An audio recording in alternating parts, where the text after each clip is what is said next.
Hello, friends. Happy winter here in South Central Texas. You can see it's not very wintry here today, but I am excited to bring a newsletter to you and this message today. It's near and dear to my heart. I've danced around this subject in all of my newsletters. It's something that I talk about in training and with all of my clients as well. And the inspiration for this message today, I wanted to talk a little bit about that because it grew out of a session with a client, a very courageous, incredibly brave client who is discovering herself anew. And when we did her scan, this was a recent session, and when we did her scan, there were lots of heart elements in the scan. The audio shock star was a priority. There were several terrains. So there were a lot of things that I could see were moving through a sort of a resolution process. And there were also some sub-elements pointing to liver and pancreas in the terrains and other things, and immunity as well. Immunity was sort of a sub-current in her scan as well. And so, when I sort of put all these elements together in the way that I kind of do, we started having a discussion about self-worth. And she told me a story, and the story was that sometime, a few days, weeks, so maybe before the scan, she had been craving chocolate, and she goes through very acute cycles. She's one of my clients who tends to cycle through acute states, and what I would say about that is we all do. I mean, we tend to separate out acute and chronic when we look at physical symptoms, which of course that applies. But I tend to look at things more from an emotional and energetic perspective. And we often send ourselves into acute states of spinning in pain and suffering emotionally. And so I'm always kind of hyper vigilant for that. And anyway, so she's telling me the story about how she had been intensely craving chocolate. And this isn't new. We've talked about this before. It's something she often has a craving for, but it was uncontrollable. This wasn't something she could just go, yeah, it sounds good, but maybe I won't do it this time. She wanted chocolate, and so she went and got herself a chocolate bar. And she bought a 92% cocoa, organic cocoa bar, probably had almost zero sugar in it. It's pretty much all cocoa. But she's telling me the story of eating this chocolate bar and how she couldn't stop. She couldn't stop herself, and she ate the whole thing. And so she's relating this back to her scan when we were talking about the pancreas field and liver field and some of that stuff that came up in her scan. And in her mind, she is equating, I did this bad thing and ate this chocolate bar, and so I'm having a hard time processing glucose, because she felt horrible after she ate it. I mean, it wasn't like she ate it and went on with her life. She ate it and had massive return of symptoms. So she exacerbated her acute state after she ate this chocolate bar. And so I'm just listening to her talk about this, and the words that she used were, she was disgusted with herself, that she had this uncontrollable relationship with this chocolate bar. She also was ashamed. It was shameful for her that she had an uncontrollable desire. And so I sort of started mirroring that back to her, and what we began to explore through that interaction was where she withholds love from herself. When we are in judgment and we are self-critical, anytime we are in judgment or criticizing ourselves, we are not in love. We are not in regard. We are not holding ourselves in value. It's mutually exclusive. We can't love and be unconditional. We can't unconditionally love and also judge and criticize, right? And so we had this discussion, and the pancreas field mirrors in our bodies this energetic current of disgust and fear. And so it was no surprise to me that her pancreas field was reflecting this situation. It didn't have anything to do with the chocolate bar except for her relationship to her own self-worth. she's never been allowed to have her desires met. And so this was a shameful thing for her. And so we explored that, and it was eye-opening for her. It was eye-opening for me, but it was heartbreaking too. And where we came back to ultimately was the awareness of how she talks to herself within, how she holds herself out as not good enough, not worthy of her own desires.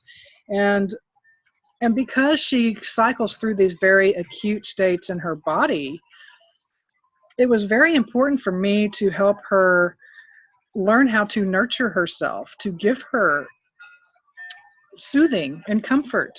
Nobody's ever really done that for her, and she certainly doesn't know how to do it for herself. And so, I flashed back on my long ago homeopathy training where it's something we talked about.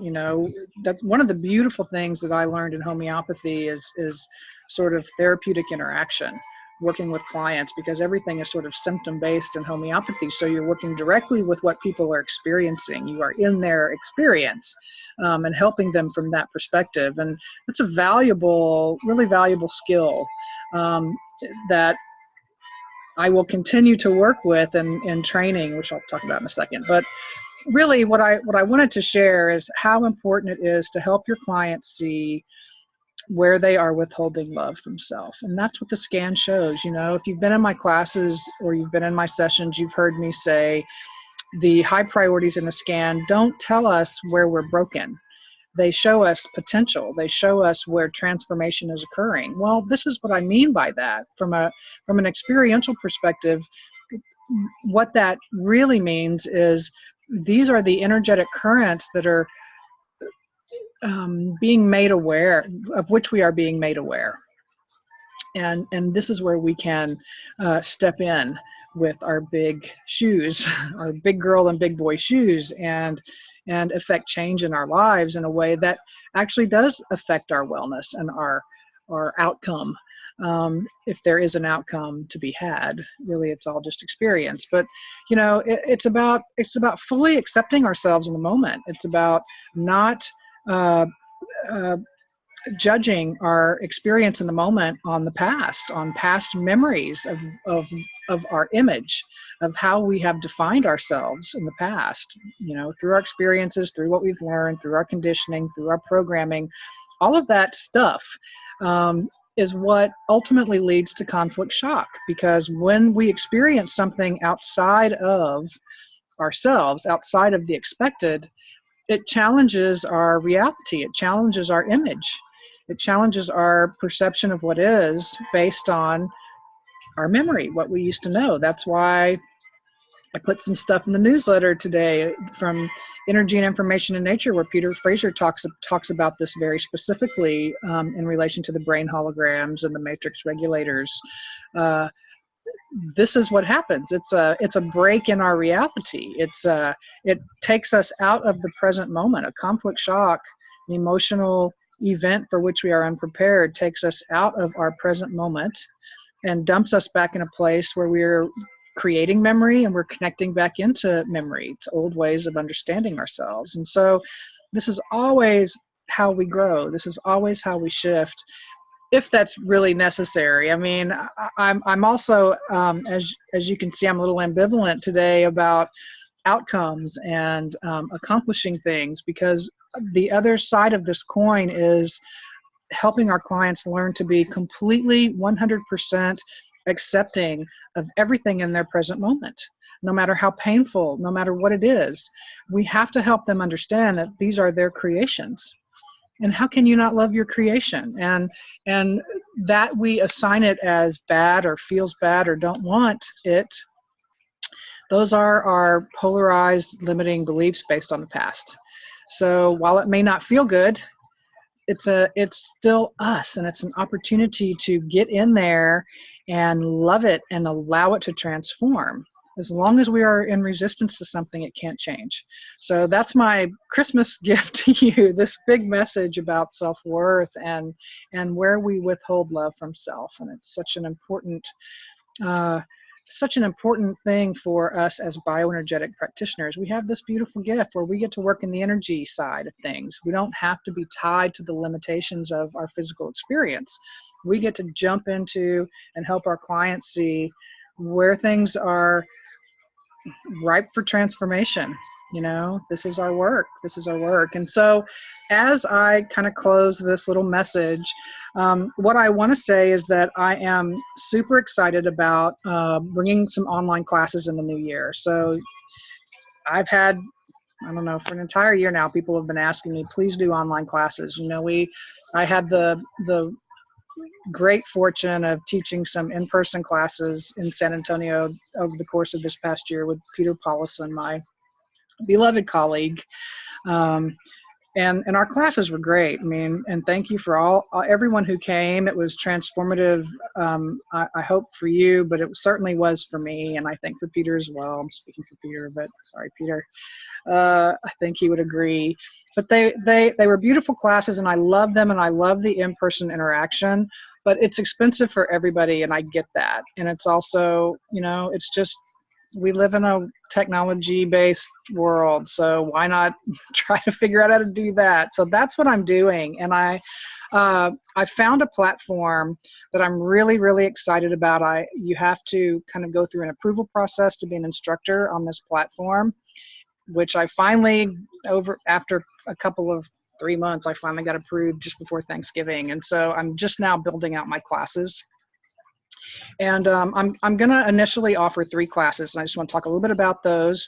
One is primarily for my clients or for anybody that's, you know, interested in just kind of the basic understanding of you're an energy being. What does that mean?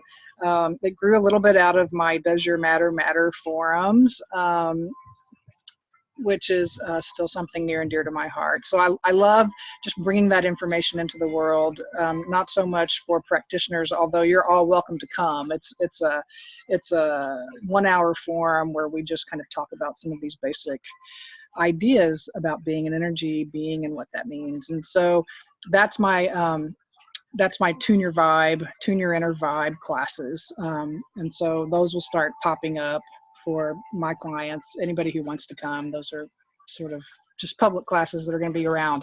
Then I have 2 levels of online sessions for practitioners. One is my moderated forum, discussion forum, Tune Your Practitioner Vibe, which I love that. I know people like structure, and it's very not structured, but I don't like structure so much. So this is my opportunity to bring a message to a group of people who show up. Apparently, it's going to resonate with whoever shows up. I know how that works, and it's a 90-minute class where you get to bring your questions, whatever they are. It doesn't matter. I'll either have an answer, or we'll find an answer. We'll figure it out together. But I love these unstructured, moderated forums because it really does allow us to kind of step into the unknown. When you build structure around something, you are, you're getting in there with your ego and trying to control it and maintain an outcome. And I'm more interested in seeing where things go from the perspective of the unknown. So the Tune Your Practitioner Vibe moderated forums, they're going to come up in January, and I'll have 2 or 3 of them out there as we get started. But I'm super excited about those. Those are just fun for me. And I think the people who show up. So that's going to be sort of an ongoing theme throughout the year that I'm going to continue to do those. And I'm also creating a bigger, more structured, advanced clinical coaching class online. And so it's a little bit like the one that we taught in San Antonio, although, Peter won't be with me, at least not in all of these. Maybe at some point I can bring him in and he'll share his expertise and wisdom with us as well. But initially, I'm going to start out with a 4-part class in February. It will be a 2 or 3 hour class. I haven't figured it out yet. I think it's going to be a 3-hour class with breaks. So it'll turn out to be sort of 8 hours of instruction over the course of the month. But it will be 4 weekly sessions where we get together for 2 or 3 hours.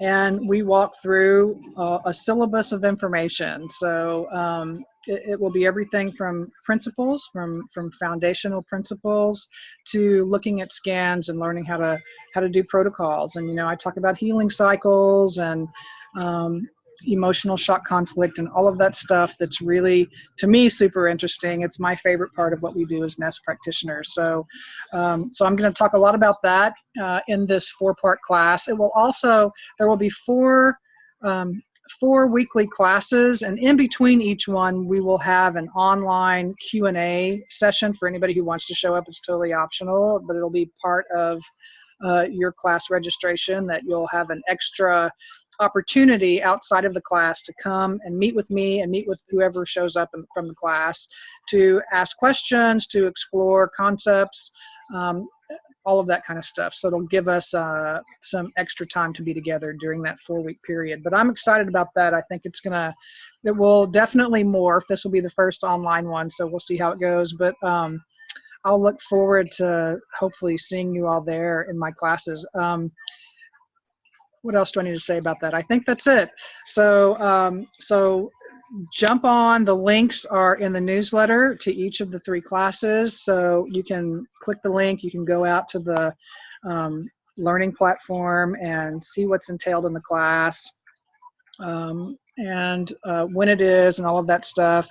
And also, as I get started with the classes, I'm doing them at times, days and times that work for me, and we'll see how that sort of changes throughout the year. I'll be interested in your comments about when are the best times to have classes, because I've kind of done online things in different ways, and sometimes it looks like people are more inclined to come on a weekend, but then other times I've found that people don't like to share their weekends with their work necessarily. So so we're going to give it a go for a weekday class and see how that shakes out, but we can talk about that, and I can modify it as the year goes on and try to make that more available. Oh, and the other cool thing is that through this learning platform, while the initial classes will all be live, and I encourage you to come to the live classes because that's your opportunity to interact and get your needs met through the classes. They will all be recorded and then available in a catalog on this platform where you can pick up the class and watch the recording. So to me, that's not nearly as interesting, but again, people have asked for that, and that's one of the reasons why I was excited about doing it through this platform, because it makes that part easy. So okay, so that's all I have to say. I hope you have had an interesting year, and I hope I'm just sending wishes for the most peaceful of holidays over the next couple of weeks, and I look forward to seeing you in the new year. So love and hugs.